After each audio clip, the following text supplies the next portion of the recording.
বসি ফালানোর আগে আধা ঘন্টা 1 ঘন্টা আগে কুড়া চিনেন? কুড়া কুড়া চাউলের উপরের যেটা থাকে কুড়া, ওই কুড়ার সাথে গোবর টোবর মাইখা মারত। কেন?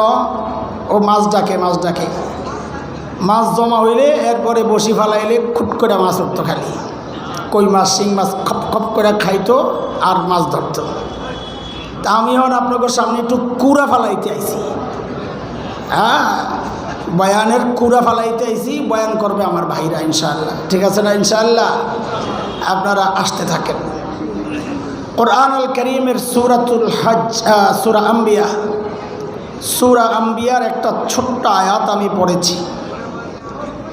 আল্লাহ বলেন, এই আয়াতের উপর কিছু কথা বাস আস্তে আস্তে যতক্ষণ বলা যায়।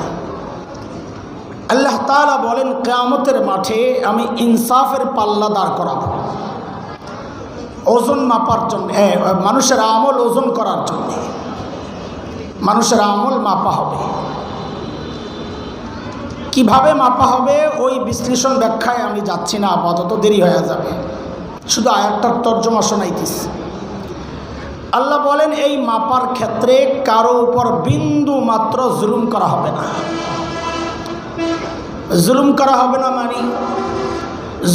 হবে না মানে হচ্ছে একজন অপরাধ করে নাই তাকে অপরাধী বানানো হবে না, আরেকজন অপরাধ করেছে তাকে নিরপরাধ বানানো হবে না, যেটা এই সময়ে সচরাচর হয়।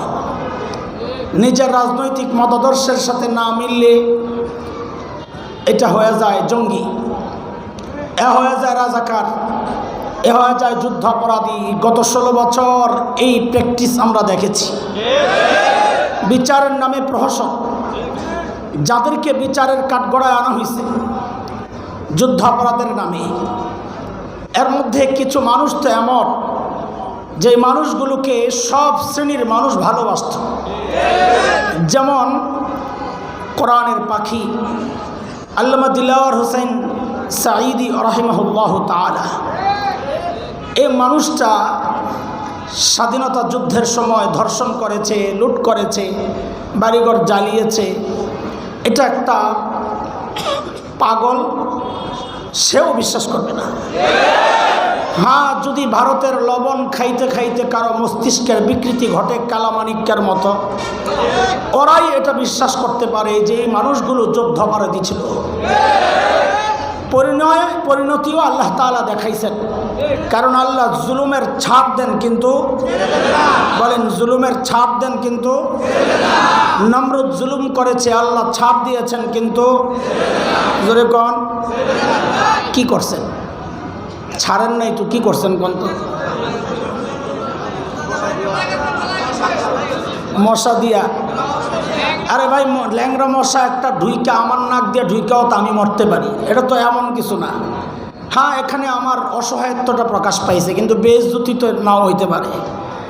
বেইজ্জতি করে মারছে যেটা, ওইটা বলবেন। ওই মশা ঢুকার পর ওইটা না বলবেন কি করে মারছে। যেখানে যেটা বললে খোসা হয়, বেইজ্জতি হয়, ওখানে ওইটাই বলতে হয়, অন্যটা বললে এখানে পারফেক্ট হয় না। যেমন যদি আমি এখন বলি আপনাকে খুব ভদ্রভাবে কাক্কাদের, এটার মধ্যে ওই যে একটা স্পেশাল খোসা, এটা আসে না, এখানে বলতে হবে কাউয়া কাদের। এটার যে একটা আলাদা আবেদন আছে, এটা কাক্কাদের মধ্যে নাই। আরে কথা বলেন না আপনারা? তো এই জন্য যেখানে যে খোসার যে শব্দ আছে ওটা লাগাইলেই ভালো। বলেন নমরুদরা আল্লাহ কেমনে মারছে? জুতা দিয়ে পিটাইয়া না। ফেরাউন জুলুম করেছে, আল্লাহ ছাড় দিয়েছেন, কিন্তু কি করছেন? হ্যাঁ, সুবাইয়া মারছে, এটা ঠিক আছে, সুবাইয়া মারছে।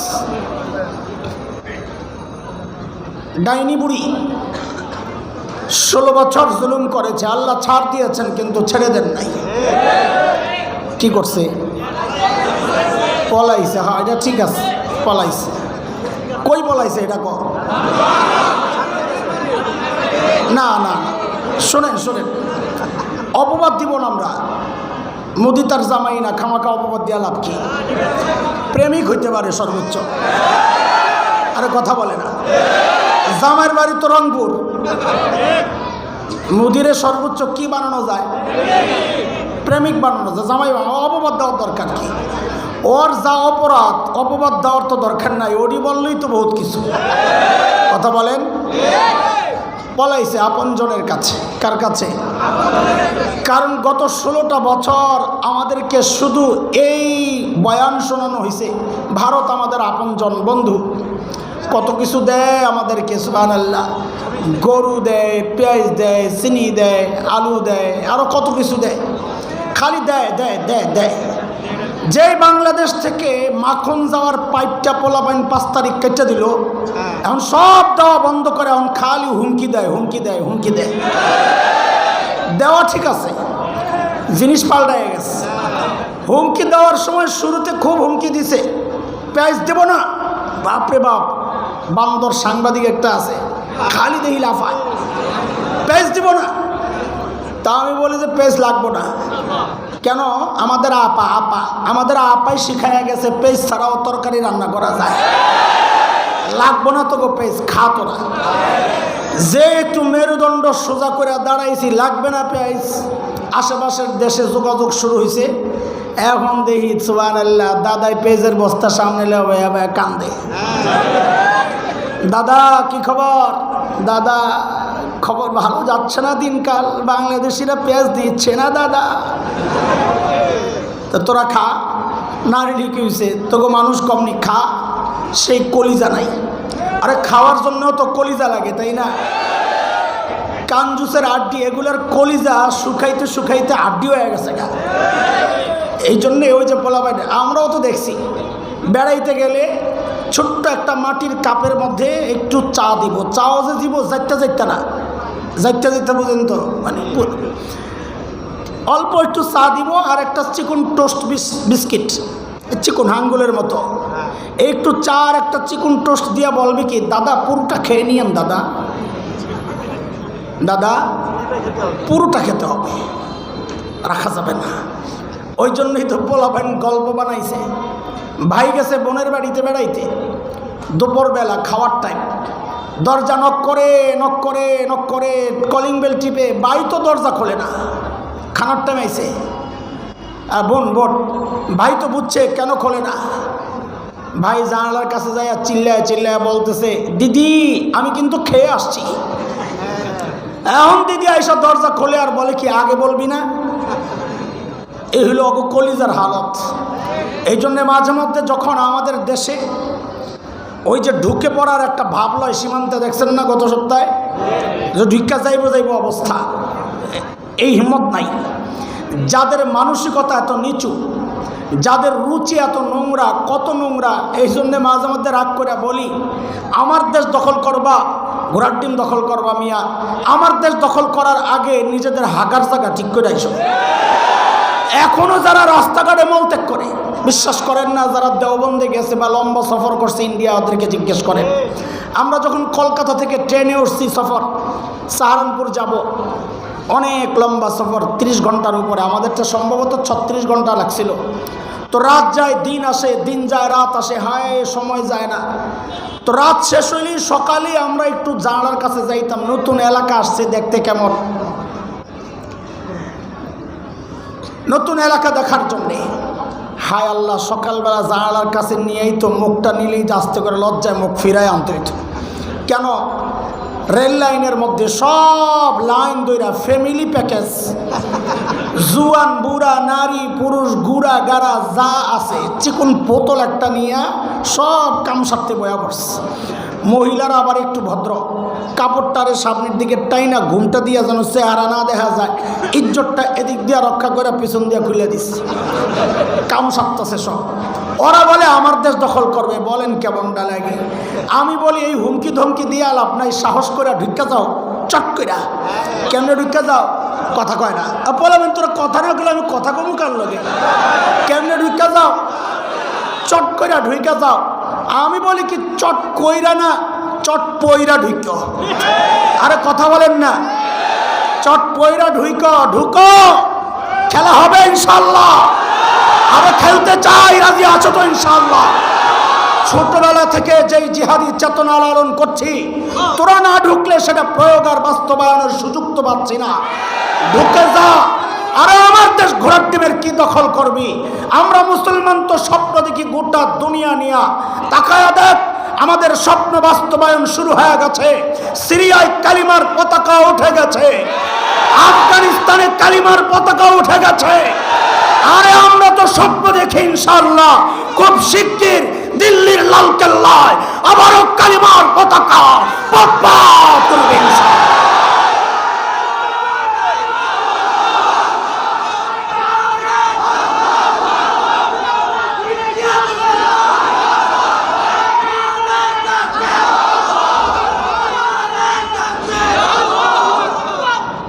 মোহতারাম হাজরিন, আসেন তো না আবার পালিয়ে যাবেন কে?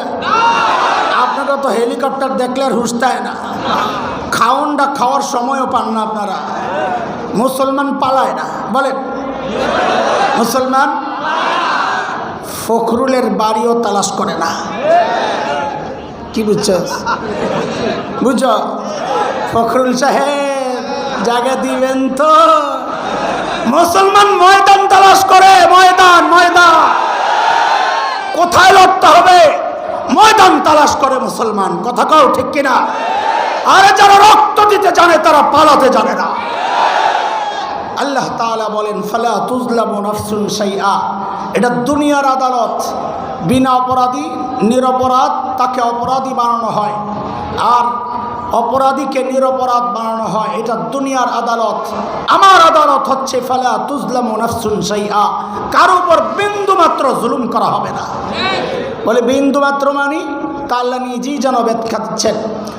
ইন কানা মিসকালা হাববাতিন মিন খারদাল আতাইনা বিহা ওয়া কাফা বিনা হাসিবিন। আল্লাহ বলেন কেউ যদি একটা সরিষা দানা পরিমাণ আমলও করে, তো আল্লাহ বলেন আমি সেই আমল ওজনের জন্যে উঠাবো। সেটা নেকি করলেও উঠাবো, গুনাহ করলেও উঠাবো, কোনোটা মিস যাবে না। মনোযোগ আসেনি আপনি? হ্যাঁ, পড়া মুখস্থ করাইতে চাই এটা ইনশাআল্লাহ। হাসরের মাঠে বান্দার আমল ওজন করা হিসাবে বান্দার শ্রেণী হবে চারটা। কয় শ্রেণী?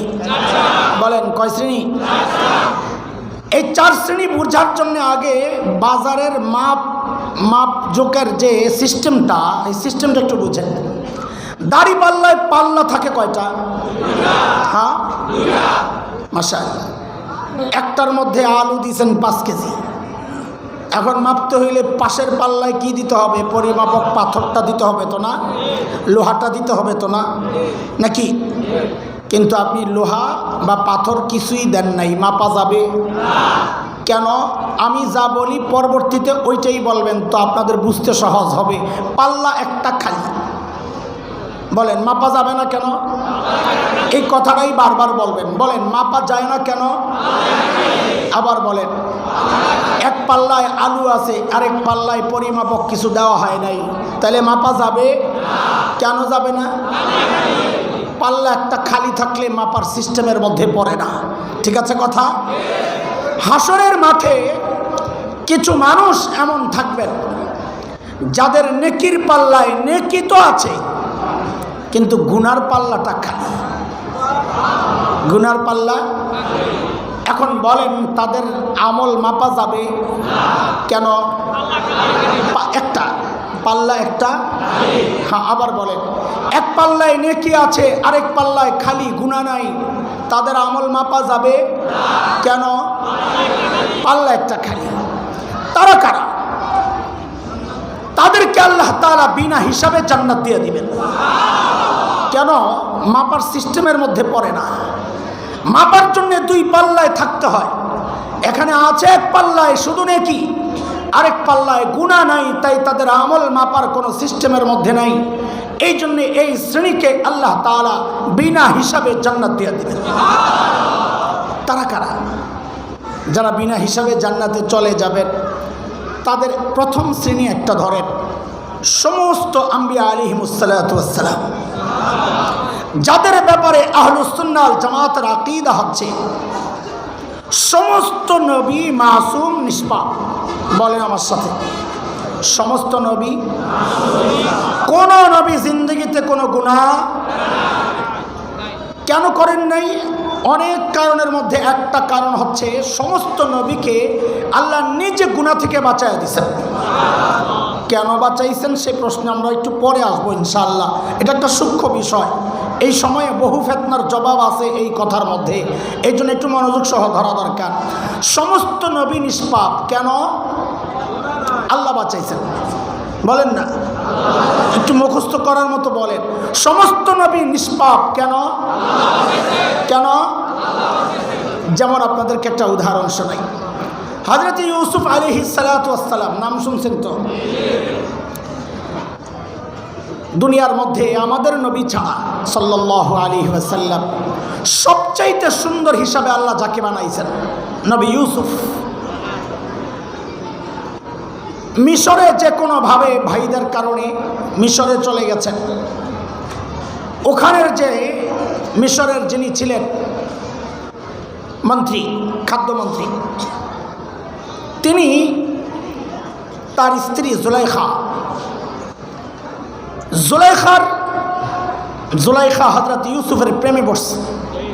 মিশরের তার প্রেমে পড়ছে না, হযরত ইউসুফও প্রেম করছেন, নাউজুবিল্লাহ।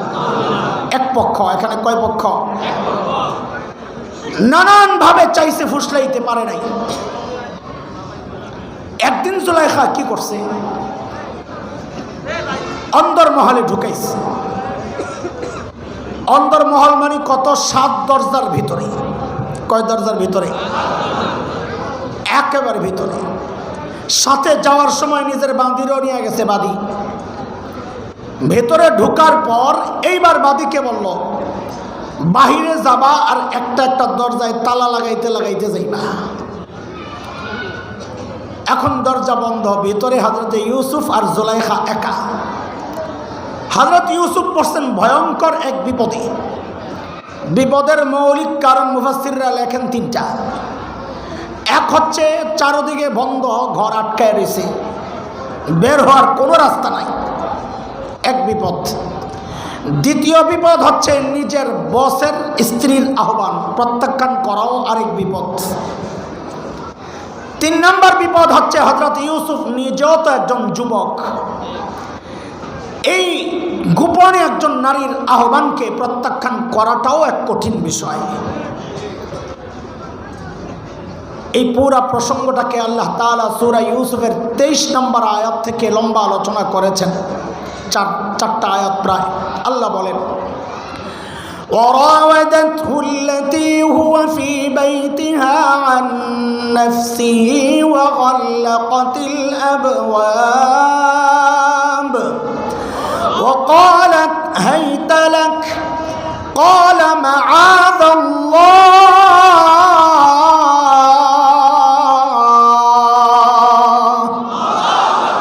إنه ربي أحسن مثواي إنه لا يفلح الظالمون।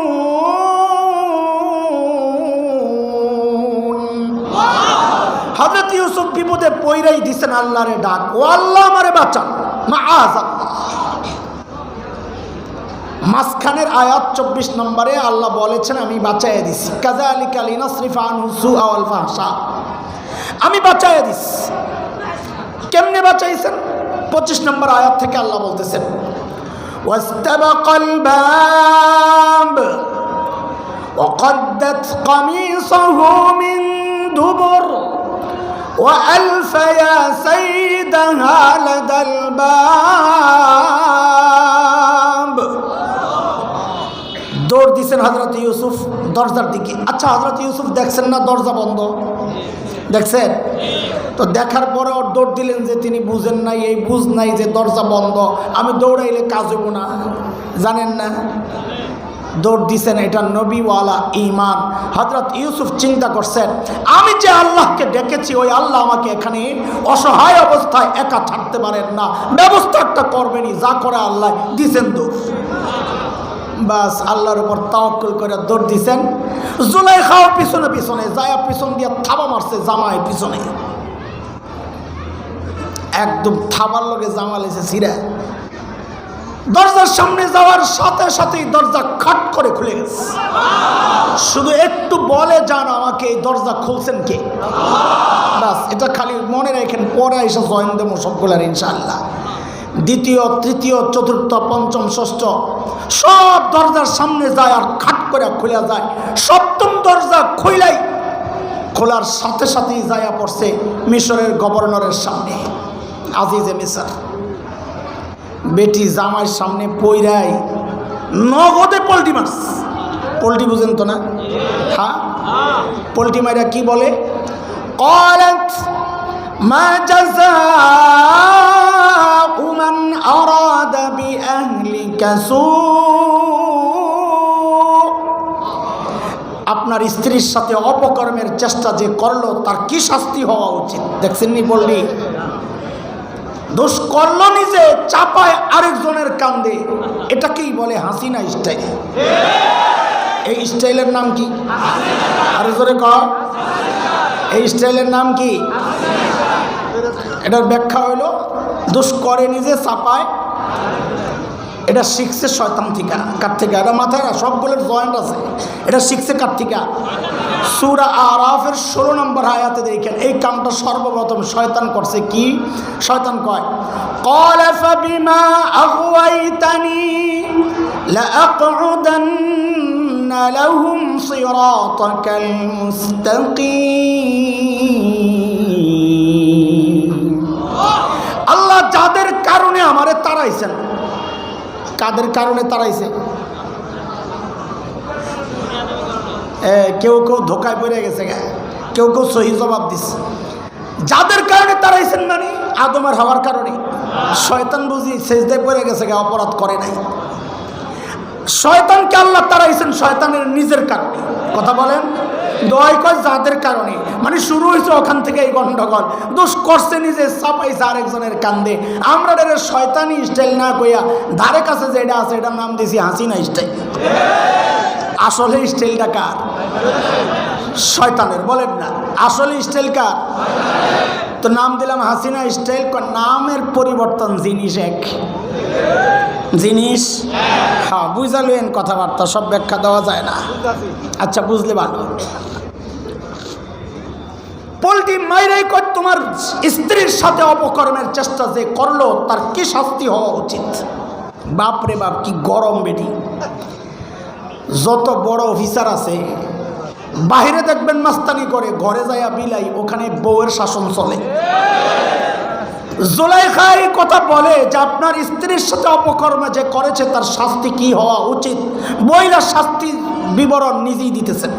কই দুইটা শাস্তি একটা হওয়া উচিত। কি সেটা? ইল্লা আন ইউসজান, ওই ওরে আয়নাঘরে ঢুকান। কোন জায়গায়? আর ওই সময় আয়নাঘর কেমন আসবে আমি কি জানি নাকি, কইছে জেলখানা আর কি, আমি আয়নাঘর কইলাম। আও আযাবুন আলীম, অথবা রিমান্ডে নিয়ে একটা কঠিন পিটা লাগান। আজিজে মিসর তো পুরা বেকুফ হয়ে গেছে। এটা কি? উনি ইউসুফকেও চিনে আলাইহিস সালাম, নিজের বউরও তো কম চিনে না। কিন্তু এখন সামনাসামনি যখন কইছে বেরিয়ে, এখন কি করব? ইউসুফ খবর কি? তো হযরত ইউসুফ বলেন, ক্বালা হিয়া রাওয়াদাতনি আন নাফসি, আমি কিচ্ছু করি নাই, যা করছে বেটি করছে। এখন মিশরের গভর্নর ইউসুফ আলাইহিস সালামকে বলেন কি, তুমি যে করো নাই, খেয়াল করেন সূক্ষ্ম বিষয়, তুমি যে করো নাই এটার প্রমাণ দাও। কারবার দেখেন তো, দুনিয়ার আদালত, ইসলামী শাসন ব্যবস্থা, বিচার ব্যবস্থায় প্রমাণ দেয় যিনি বাদী, আসামি না। প্রমাণকে দেয় যে দাবি করে, সে প্রমাণ দেয়। আমরা বলি আল বাইয়িনাতু আলাল মুদ্দাই, প্রমাণ দেয় বাদী। এখানে বাদী জুলাইখা অভিযোগ করছে ইউসুফ আলাইহিস সালামের বিরুদ্ধে। তা আপনারাই বলেন তো এখানে প্রমাণ কার দেওয়ার কথা? জোরে কন। নিয়মে প্রমাণ কার দেওয়ার কথা? অথচ প্রমাণ চাওয়া হচ্ছে কার কাছে? নিয়ম মানা হইল না অনিয়ম হইল? কেন এই অনিয়মটা কেন হইল? কারণ হইল তখন জুলাইখারা ক্ষমতায় থাকলে আর নিয়ম মানা লাগে না। আরে বুঝে আসছেনি? কথা বুঝেননি কিছু? তখন অনিয়মই নিয়ম হয়ে যায়। কথা বলেন, তখন অনিয়ম কি হয়ে যায়? নিয়ম হয়ে যায়। সুবহানাল্লাহ। জুলাইখার হযরতে ইউসুফের কাছে যখন প্রমাণ চাওয়া হয়েছে, হযরত ইউসুফ চিন্তা করে আমি এখন প্রমাণ পাবো কই? ভিতরে ছিলাম আমি আর জুলাইখা অভিযোগকারী, আমাকে অভিযুক্ত করা হয়েছে। আমরা মানুষ দুইজন, প্রমাণ আসবে কোত্থেকে? কিন্তু ভরসা হারান নাই। আমি যে আল্লাহকে ডেকেছি, প্রমাণের ব্যবস্থা আল্লাহই করবেন। চিন্তা করতেছেন কি করবে। এর মধ্যে জুলাইখার এক ফুফাতো বোন আসছিল বেড়াইতে। তার ছোট্ট এক দুধের বাচ্চা, এখনো কথা বলার মতো বয়স হয় নাই, দুধ খায়। ওইটা ভিতর থেকে এমন কান্না শুরু করছে, ওয়া ওয়া ওয়া, যেন মেশিন একটা জায়গায় দিছে, কান্না আর থামে না। হয়তো এসব কাহিনী হয়েছে। আল্লাহ আমার সাক্ষী বাইর করছে, সাক্ষী দিব ওই পিচ্ছি। জুলাইখা মনে মনে বলে কি, চান্দু খাইছ ধরা। অস্বীকার করতা, বিষয়টা মীমাংসায় যাওয়া কঠিন ছিল। দলিল আমার কাছেও নাই, তোমার কাছেও নাই। অস্বীকার করলে বিষয়টা সংশয়ের মধ্যে চলে যেত। এখন পিচ্চিরে যে সাক্ষী বানাইছ, পিচ্চিরে আয়না ডাইকে জিজ্ঞেস করবে, আরে পিচ্ছি অপরাধ কে করছে? পিচ্ছি করবে ওয়া, ইউসুফ না জুলাইখা? ওয়া। আরে একটা ওয়া। এমনই তো হওয়ার কথা, তাই না? আজিজে মিশরও চিন্তা করছে, ইউসুফ যেহেতু কইছে কাহিনী একটা আছে, নাইলে এই জায়গায় যদি বলতো আমরা কি বলতাম? ফাইজলামি করস না, এই পিচ্ছি কি সাক্ষী দিব রে, এই কথা বলতাম না? আরে কথা বলেন, বলতেন না? তুই আমার সাথে ইতলামি করস, আমার সাথে বিতলামি করস, বেটা এই পিচ্ছি সাক্ষী দিব। ফাইজলামির জায়গা বাস্তা আকাম করে এলোমেলো পাগলামির ভাবলো লাগাই তো ধরে বাড়ি। কথা কন। কিন্তু আজিজে মিশর জানে ইউসুফ জানতেন মানুষ না। ইউসুফ যেহেতু বলেছে পিচ্ছি সাক্ষী দিবে, এর মধ্যে কাহিনী একটা আছে। পিচ্চিরে আনা হয়েছে। পিচ্চিরে এখন পিচ্চিরে জিজ্ঞেস করা হচ্ছে, রে পিচ্ছি অপরাধ কে করছে রে? দেখেন আল্লাহ তাআলার কি কুদরত। পিচ্ছি যদি সরাসরি বলতো যে অপরাধী জুলাইখা, ইউসুফ নিরপরাধ, তাহলে ওরা বলার একটা সুযোগ পাইতো। ওই সময়ে জাদুবিদ্যার খুব চর্চা চলতেছিল। ওরা বলার একটা সুযোগ পাইতো যে ইউসুফ জাদু করে এই পিচ্চির মুখ দিয়া কথা বের করে ফেলছে। আল্লাহ কাহিনী ওইটা করার নাই।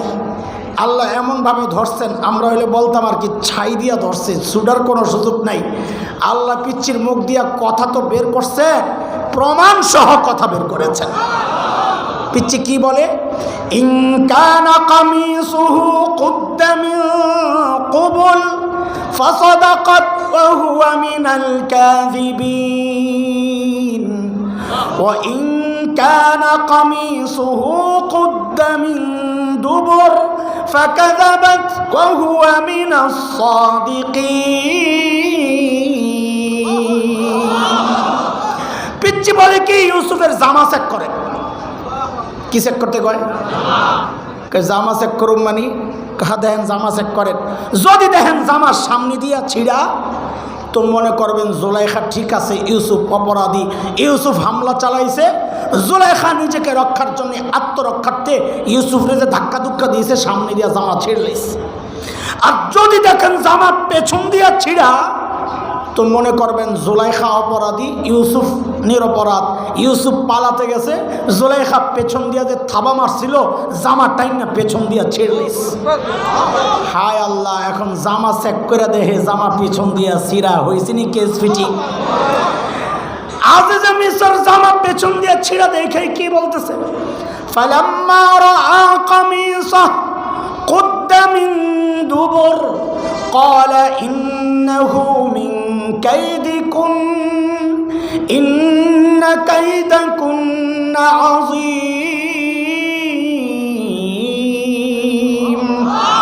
জামা পেছন দিয়া ছিঁড়া দেখে কারে জুলাইখা, তো বেডি গো চক্রান্ত বড় মারাত্মক।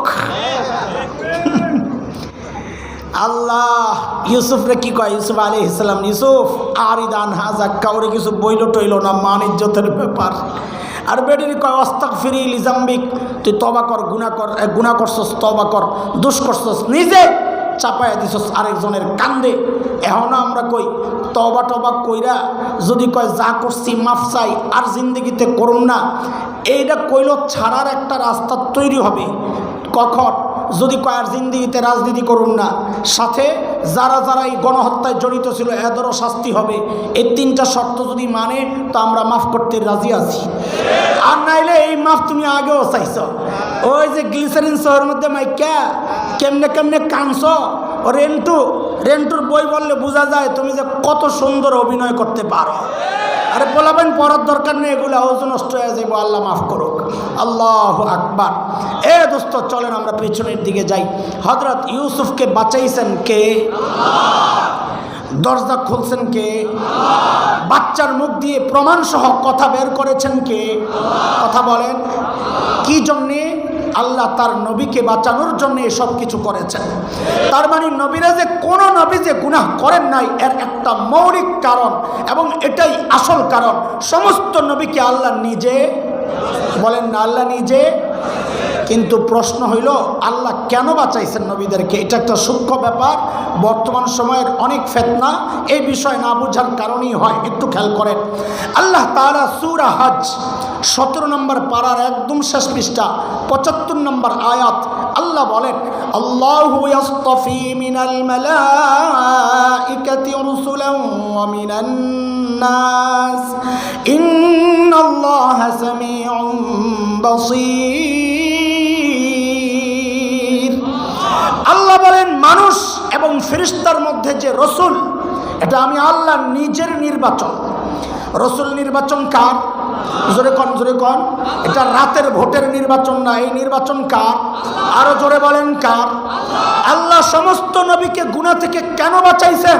কারণ নবীরা যদি গুনাহ করত তো আল্লাহর নির্বাচনটা প্রশ্নবিদ্ধ হয়ে যাইত যে আপনি কাদেরকে নির্বাচন করলেন, এরা দেখি গুনাহ করে। এই জন্য দোস্ত হযরত উলামায়ে কেরাম, উলামায়ে দেওবন্দ বিশেষ করে এই জায়গায় এতটা কঠোর।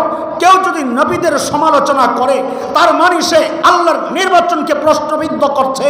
শুধু তাই না, কেউ যদি নবীদের দায়িত্বে অবহেলার ভয়ঙ্কর অভিযোগ তোলে, কথার কথা এমন যদি কেউ বলে নবী মূসা আলাইহিস সালাম তার নবুয়তের দায়িত্বে, রিসালাতের দায়িত্বে অবহেলা করেছেন, তিনি কাজ ঠিক করেন নাই, নাউযুবিল্লাহ, তাহলে শুধু নবী মূসাকে অভিযুক্ত করা হয় নাই, ওই মানুষটা আল্লাহর নির্বাচনকে পর্যন্ত প্রশ্নবিদ্ধ করেছে। এই বক্তব্য যে দিবে, এই চিন্তা যারা লালন করবে এবং তাকে যারা ভক্তি সহ মানবে, আল্লাহর কসম একটাও হকপন্থী কেউ হইতে পারে না। সবগুলো বাতিল, গুমরাহ, পথভ্রষ্ট, একদম আহলুস সুন্নাহ ওয়াল জামাত থেকে বাইরে চলে গেছে। উলামায়ে কেরাম এই জায়গায় এত কঠোর কেন বুঝতেছেন কিছু? নবীদের একটু সামান্য দোষ বের করতে পারা মানে হচ্ছে আল্লাহর নির্বাচনকে প্রশ্নবিদ্ধ করা। এটা আমরা করব না ইনশাআল্লাহ। বলেন নবীদের ব্যাপারে জবান বন্ধ, বলেন ইনশাআল্লাহ। আরেকটা শ্রেণী আছে তাদের ব্যাপারেও জবান বন্ধ, সাহাবায়ে কেরাম। খবরদার, এই দুই পক্ষ নিয়ে কখনোই মন্তব্য করব না, এমন কোনো কথা বলবো না যে তাদের কোনো রকমের ইজ্জতে আঘাত আসে। রাজি আছি তো ইনশাআল্লাহ? হ্যাঁ হ্যাঁ, নবী নিয়ে কথা বলবো না, সাহাবী নিয়ে কথা বলবো না, বলবো হুজুর শুধু আমাদের বড়দেরকে নিয়ে, ফেসবুকে যাদেরকে নিয়ে লেখা যায় ওটা চালু থাকবে, তাই না? না লেহিস, ভালো করে লিহিস। মুশতাকুর নবী সাহেবের এই সমস্যা, আরিফ বিন হাবিব সাহেবের এই সমস্যা, হাসান জামেলের তো সমস্যার অভাব নাই, শাহেদ যাত্রাবাড়ির এই সমস্যা, মামুনুল হকের এই সমস্যা, চরমনের হুজুরের এই সমস্যা। লিখতে থাক, লিখতে থাক। তুমি তো বহুত বড় আল্লাহওয়ালা বুজুর্গ জিব্রাইল, তো তুমি লিখবা না তো কে লিখবে? লিখতে থাকো, লিখতে থাকো। আরে যাদের সমালোচনা করছো প্রত্যেককে প্রত্যেকের জায়গায় রাইখা ওই জায়গার একজন বিকল্প বাইর করো, করো ভাই। মামুনুল হকদের সমালোচনা করা যায়, কিন্তু এমন একজন আঙ্গুল তোলে বাতিলের বিরুদ্ধে চোখ রাঙ্গায়া কথা বলার মতো বিকল্প আরেকজন বের করো। চরমনের পীর সাহেবের সমালোচনা করা যায়, কিন্তু লক্ষ লক্ষ মানুষের হেদায়েতের জরিয়া হয় এমন বিকল্প আরেকজন বের করো। শেখে যাত্রাবাড়ির সমালোচনা করা যায়, কিন্তু সারা ওলামার দায়িত্ব নেওয়ার মতো বিকল্প আরেকজন বের করো। আরে সমালোচনা করা যায়, কিন্তু বিকল্প বের করা যায় না। এই জন্য বলি আল্লাহর রাস্তে নিজের কলম গুটাও, হাত সামলাও, জবান সামলাও। আল্লাহর কসম তোমার অনুসরণ যারা করবে, তোমার ছোটরা তোমার সমালোচনা করবে না। মনে রাখো, তোমাকে জুতা দিয়া পিটাবে, জুতা দিয়া পিটাবে। আল্লাহ হেফাজত করো। ওলামাদের ব্যাপারেও জবান বন্ধ ইনশাআল্লাহ, ঠিক আছে? হ্যাঁ, মনে থাকবে তো ইনশাআল্লাহ? বলেন, থাকবে তো ইনশাআল্লাহ? আচ্ছা, ঠিক আছে। বলেন, আমার দিকে তাকান, আসলে তো দেখবেনই। অ্যাঙ্গেল থেকে দেখলে তো ভালো দেখা যায় না, সামনাসামনি দেখলে ভালো দেখা যায়, ঠিক না? মাশাআল্লাহ। হ্যাঁ, কই কিরে, তোরা কি জাতা দিতেছস নাকি? এতক্ষণ লাগে কেন আইতে? জুয়ান মানুষ কুটকুট করে আয় পড়বা, আমি না মোটা সোটা হাঁটতে পারি না।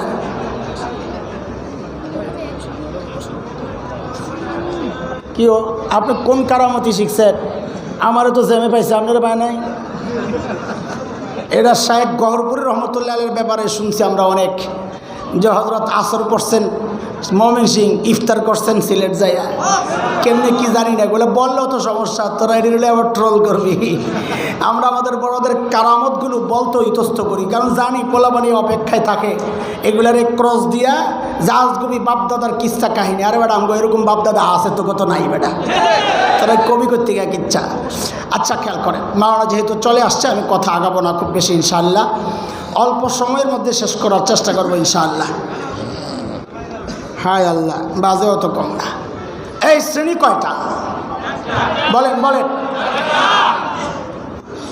এক পাল্লায় নেকি আছে, আরেক পাল্লায় কাজী মাপার সিস্টেমের মধ্যে এরা কই যাবে বিনা হিসাবে? এদের সাথে আরো একটা গ্রুপের কথা নবী আলাইহিস সালাম বলেছেন। আমি লম্বা হাদিসটা আনবো না, সংক্ষেপ করতেছি। নবী বলেছেন, এই উম্মতের 70,000ও বিনা হিসাবে জান্নাতে যাবে। আল্লাহ ওয়াদা দিয়েছেন আমার নবীকে। ওয়াদানি রব্বি, হাদিসের শব্দ মুস্তাদ আহমদে আসছে। সিলসিলায়ে সহিহা ইমাম আলবানী রহমতুল্লাহ আলাইহির যে হাদিস সংকলনের যে কিতাব, ওই কিতাবেও আসছে 1484 নম্বর ওনার হাদিসের সিরিয়াল। ওখানে আসছে আল্লাহ তাআলা এই উম্মতের কয় হাজার, 70,000কেও আল্লাহ তাআলা বিনা হিসাবে জান্নাত দিয়ে দিবেন। সুবহানাল্লাহ বললেন। ইন্না লিল্লাহ পড়ানোর দরকার কেন? ও ভাই, 70,000 নিলে আমগো আসেনি ভাগে, কথা কয় না। আরে কথা বলে না, ভাগে পড়বো কোত্থেকে পড়বো? সাহাবি রয়ে গেছে না? সাহাবি কত? সাহাবি কত? কত? 1.5 লক্ষ। হ্যাঁ, 1.5 লক্ষ সাহাবি কইছে আপনার আন্দাজি। বুখারীর রিওয়ায়েতে আসছে, নবী আলাইহিস সালামের সাথে বিদায় হজে হজ করছেন 1.5 লক্ষ সাহাবি। হজ করছেন তো হজে কি গুড়া গাড়া যা আছে, আতুর লুলা কানা অসুস্থ বুড়া দূরের কাছের সব বুঝি কাছাই আয়া পড়ছিল? তো সাহাবি 1.5 লক্ষ করতে গইল, হজই তো করছেন 1.5 লক্ষ। কথাটা কি বুঝাইতে পারছি? কি এক মুখস্থ স্লোগান চলতেছে, 1.5 লক্ষ সাহাবি। কোনো হিসাব নাই। ওই সময় এরকম কোনো হিসাব করার ব্যবস্থা ছিল না। তবে বড়দের নানান মত আছে। আমাদের যাত্রাবাড়ির হজরত একদিন এক দর্শে বলেছিলেন যে অনুমান করা হয় বিভিন্ন সূত্রে 5 লক্ষ সাহাবি ছিলেন। কত কত কত? তো 5 লক্ষের মধ্যে 70,000 গেলে তো আরও রয়ে গেছে কত? 4,30,000। বেটা, আমার আর তোর সিরিয়াল আইব কর্তিকা, খালি আন্দাজে খালি সুবহানাল্লাহ পড়ালাম। ইন্না লিল্লাহ না পড়া দরকার। আচ্ছা শোনেন, ডরেন না। নবী এই কথা বলে ঘরের ভিতরে গেছেন। আয়েশা দেখেন যে সাহাবীদের মধ্যে খালি এই কাম চলতেছে, রে 70 কে রে ভাই, কে বাদ যাইব, কে যাইব, খালি এই আলোচনা। কি আলোচনা করতেছ? বলে ইয়া রাসূলুল্লাহ, 70 কই, কে কেমনে কি বিষয়? তো নবী কিছু 70,000-এর কিছু গুণাগুণ বয়ান করছেন, যারা কারো কাছে খালি ঝাড়ফুঁকের জন্য যায় না, প্রয়োজন ছাড়া। ওই যে আগুনের ছেক দেয় না, আর ওই যে কুফা বলি না, কুলক্ষণে এগুলো বিশ্বাস করে না, এমন 70,000 এদের আলামত হলো এটা। এরপর নবী যেটা বলেছেন, পরে বোঝা গেল কি এই 70,000 যাবে না, এই 70,000 হইল গ্রুপ লিডার। বলেন এইবার সুবহানাল্লাহ কোন? আরে জায়গা মতো সুবহানাল্লাহ কয় না, আরে এবার সুবহানাল্লাহ কোন? 70,000 কি কথা বলে না? 70,000 কি? প্রত্যেক গ্রুপ লিডার নিজে 70,000-এর সাথে নিয়ে জান্নাতে চলে যাবে। এবার তো জোরে কবি সুবহানাল্লাহ। 70,000 পূরণ 70,000 49 কোটি। কত কত হয়? আরে কত হয়? এইবার দেখা যায় সাহাবি বাদ দিয়ে আরো কিছু লোক যাবে ইনশাআল্লাহ। ও আল্লাহ কবুল করো, হিসাবে আমল উঠাইও না, তাইলে আটকায় যাব। আল্লাহ আমাদেরকে হেফাজত করেন। এক গ্রুপ পাইলাম বিনা হিসাবে জান্নাত। ঠিক আছে, ঠিক আছে, যাদের এক পাল্লা খালি আরেক পাল্লা এনে কি এক পাল্লা দিয়া মাপা যায় না। দ্বিতীয় গ্রুপ হচ্ছে ঠিক তার উল্টা। ঠিক উল্টা কি? এক পাল্লায় গুনাহ আছে কিন্তু আরেক পাল্লা খালি নেকি নাই। আপনারাই বলেন মাপা যাবে? কেন যাবে না? ওই যে আগের পড়া মুখস্থ, বলেন কেন মাপা যাবে না? এক পাল্লা খালি থাকলে মাপা। আল্লাহ এদের সম্পর্কে বলেছেন ফালা নুকিমু লাহুম ইয়াউমাল কিয়ামাতি ওয়াজনা, এদের আমল আমি মাপব না। এরা কারা? এরা সমস্ত কাফির। বলে সমস্ত কাফির, মুসলমান ছাড়া যা আছে সব কাফির। ইহুদিও কাফির, খ্রিস্টানও কাফির। ওই আহলে কিতাব বইলা এখন আর আহলে কিতাবের অস্তিত্ব নাই। যারা শেষ নবীকে মানে না তারা আহলে কিতাব হইতে পারে না। এই জন্য সমস্ত মুসলমান ছাড়া যা আছে সব কাফির, সব কাফির বিনা হিসাবে, বিনা হিসাবে। কাফের ছাড়াও কিছু মানুষ আছে যারা আমার আপনার মতো এমন সুরতওয়ালাও হইতে পারে, মুসলমান নামধারীও হইতে পারে, কিন্তু দ্বীনি বিষয়ে এমন কোনো বিশ্বাস লালন করে অথবা এমন কোনো বক্তব্য দিয়ে দেয় বা দিয়েছে যেগুলোর দ্বারা ঈমান থেকে বের হয়ে গেছে। তাকে কি বলে? মুরতাদ। বলেন তাকে কি বলে? মুরতাদদের ব্যাপারেও আল্লাহর ফয়সালা কি? ওমাই ইয়ারতাদিদ মিনকুম আন দীনি ফায়ামুত ওয়া হুয়া কাফির ফাউলাইকা হাবিতাত আ'মালুহুম ফিদ দুনিয়া ওয়াল আখিরাহ ওয়া উলাইকা আসহাবুন নার হুম ফিহা খালিদুন। যারা মুরতাদ তারাও বিনা হিসাবে। কথা বলেন, কথা বলেন। বাংলাদেশে দেখেন, ছোট্ট একটা কথা, মারো না 5 মিনিট বয়ান কম করেন, জীবনে কত বয়ানই করছেন। শেখ আবুল হাসান আলী নদভী রহমতুল্লাহ আলাই একটা কথা বলেছেন বড় দামি। দেখো মুরতাদ সাহাবী যুগেও হইতো, এই যুগেও হয়। আসওয়াদে আনাসি, মুসাইলিমাতুল কাজ্জাব, এদেরকে যারা নবী মেনেছে তারাও মুরতাদ, যারা যাকাত দিতে অস্বীকার করেছে তারাও মুরতাদ। মুরতাদ ওই যুগেও হয়েছে, এই যুগেও হয়। শেখ আবুল হাসান আল নদভী বলেন পার্থক্য কি? বলে পার্থক্য হচ্ছে ওই যুগে যারা মুরতাদ হইতো তারা নিজেরাও জানতো আমি মুরতাদ, তাদের সমাজও জানতো আমি মুরতাদ, কিন্তু এই যুগে যারা মুরতাদ হয় তারা নিজেও জানে না আমি মুরতাদ, তাদের অনুসারী যারা সমাজ তারাও জানে না। কারণ তারা তো জানে তিনি প্রতি রাতে 80 রাকাত তাহাজ্জুদ পড়ে, তারা তো জানে ঘুমের থেকে ওইটাই খালি জায়নামাজ খোঁজে। আরে কথা বলে, কিন্তু স্পষ্ট কথা আমাদের, দাড়ি নিয়ে যদি কেউ কটূক্তি করে, আরে ভাই তুমি দাড়ি রাখো নাই, আল্লাহ চাইলে মাফ করে দিবেন। দাড়ি নিয়ে কটূক্তি করার সাথে সাথে সে মুরতাদ। টুপি নিয়ে তাচ্ছিল্য করবে, সে মুরতাদ। পর্দা করো না বোন, এটা তোমাকে চাইলে আল্লাহ মাফ করে দিবেন, কিন্তু ইসলামের পর্দা বিধান নিয়ে তুমি কটূক্তি করবা, সাথে সাথে তুমি মুরতাদ। জিহাদি চেতনা তোমাকে লালন করতেই হবে, যাইতে পারো না, এটা তোমার ইমানি দুর্বলতা, ব্যর্থতা। আল্লাহ চাইলে মাফ করে দিবেন, কিন্তু জিহাদকে সন্ত্রাস বইলা যদি শরীয়তের এমন একটা জরুরি বিধানকে কেউ তাচ্ছিল্য করে, আল্লাহর কসম সেও মুরতাদ। নামে মুসলমান, নামাজ পড়ে, রোজা রাখে, যাকাত দেয়, যদি বলে আমি শরিয়া আইন চাই না, আল্লাহর কসম যে শরিয়া আইন চাইবে না তার ঈমান থাকতে পারে না, ঈমান থাকতে পারে না। তুমি শরিয়া আইন চাইলেও বাংলাদেশের শরিয়া আইন কায়েম হবে, তুমি না চাইলেও হবে ইনশাআল্লাহ। কথা বলেন না ইনশাআল্লাহ? কেন? তোমরা যেমন বিশ্বাস করো 2 + 2 4 হয়, আমরাও বিশ্বাস করি সারা দুনিয়ায় একদিন ইসলাম কায়েম হবে, আমাদের নবী বলেছেন। এই জন্যে বাংলাদেশ দুনিয়ার বাহিরে না ভিতরে, কাজে বাংলাদেশেও শরিয়া আইন চালু হবেই হবে ইনশাআল্লাহ। ভালোই ভালো, তুমিও আমার লগে যোগ দাও, নাইলে কিন্তু প্রত্যাখ্যাত হবা। তোমাদেরকে মানুষ ভালোবাসে এই কারণে না, তোমরা ইসলামের অনেক কিছু করে ফেলছো। আরে না না, অ্যান্টি আওয়ামী লীগ হিসাবে মানুষের একটা বড় অংশের সাপোর্ট পাওয়া যাও, কিন্তু যদি ইসলামকে নিয়ে কোনো রকমের এদিক ওদিক করো, ওলামায়ে কেরামকে নিয়ে যদি তাচ্ছিল্য করো, ওলামায়ে কেরামের নির্বাচনী পদ্ধতি নিয়ে তাদের সাপোর্ট নিয়ে যদি কোনো রকমের তাচ্ছিল্যের বক্তব্য দাও, আল্লাহর কসম আওয়ামী লীগকে দেশের মানুষ যেভাবে প্রত্যাখ্যান করেছে, তোমাদেরকে প্রত্যাখ্যান করতে একটু দ্বিধা করা হবে না, একটু দ্বিধা করা হবে। এই জায়গায় স্পষ্ট কথা, এটা ঈমান কুফরের দ্বন্দ্ব, এই জায়গায় কোনো আপোষ চলতে পারে না। কথা বলেন ঠিক কিনা? হ্যাঁ দোস্ত, কথা শেষ। কয় গ্রুপ হইল? কয় গ্রুপ? 2 গ্রুপ। আরে বলছি কয় গ্রুপ? 2 গ্রুপ। এক গ্রুপ বিনা হিসাবে, আরেক গ্রুপ বিনা হিসাবে, আর রয়েছে কয় গ্রুপ? এই 2 গ্রুপ দুইটাই মুসলমান। 2 গ্রুপ দোনোটাই কি মুসলমান? যাদের নেকির পাল্লায়ও নেকি আছে, গুনার পাল্লায়ও গুনাহ আছে। এখন মাপা হবে, এই 2 গ্রুপেরটা মাপ হবে। নেকির পাল্লায়ও নেকি, গুনার পাল্লায়ও গুনাহ। তো আল্লাহ বলেন যদি নেকির পাল্লা ভারী হয়, সূরা জিলজালের শেষ দিকের আয়াতগুলো পড়বেন।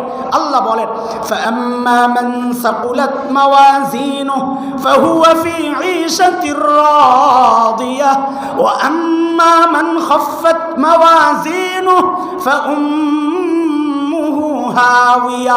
যার নেকির পাল্লা ভারী সে জান্নাতি, যার গুনার পাল্লা ভারী, নেকির পাল্লা হালকা, সে জাহান্নামী। এটা নিয়মের কথা, কিন্তু আল্লাহ হাসরের দিনের মালিক, বিচার দিবসের মালিক, মালিক নিয়ম মানতে বাধ্য না।